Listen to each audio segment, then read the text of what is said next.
Felix has said, what sort of manual techniques do you use in PRI? Because, of course, I mean, coming from chiropractic, you must have been hugely versed in high-velocity thrusts and so on. So how does that all relate?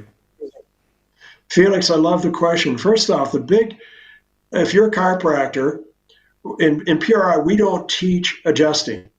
But I've noticed when I get a patient neutral and get them in a better position, then if I go to adjust them, it's like nothing. And talk about what I mean by nothing, it's just so easy. It's like the articulation just falls into place. It just wants to go there.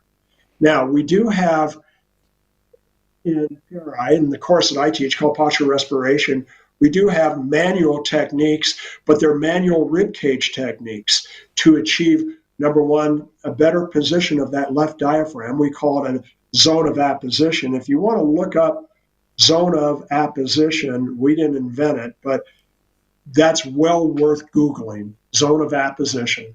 So we restore a zone of apposition through reducing left rib flare, okay?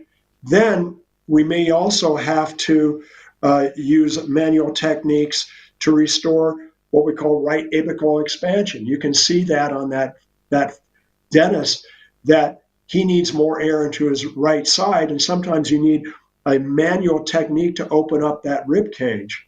And finally, what we teach in this course in terms of a manual technique is if they have accessory muscle overuse of respiration, which is really common, that's part of what you see with that right SCM. But underneath it, imagine you've got overuse of scalenes. Quite often, we'll have to use a manual technique to actually lengthen the scalenes, and the scalenes attached to the upper ribs, those upper ribs can become, well, elevated underneath a clavicle via subclavius muscle. So we have a technique that's called a subclavius release that we actually allow for better airflow into the right chest wall simply by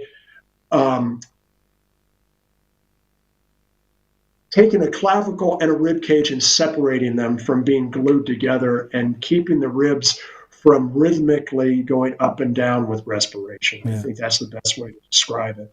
So we have several techniques in that postural respiration course that we teach, but it's not adjusting techniques. However, when you are affecting that rib cage is deriving the direction of the spinal column. On our dentist, if you have ribs that are up or in external rotation, especially above T8, that spinal column will rotate in the same direction as the externally rotated ribs. So if you are affecting the rib cage and getting that dynamic movement back into a rib cage, you are affecting the movement and position of the vertebra.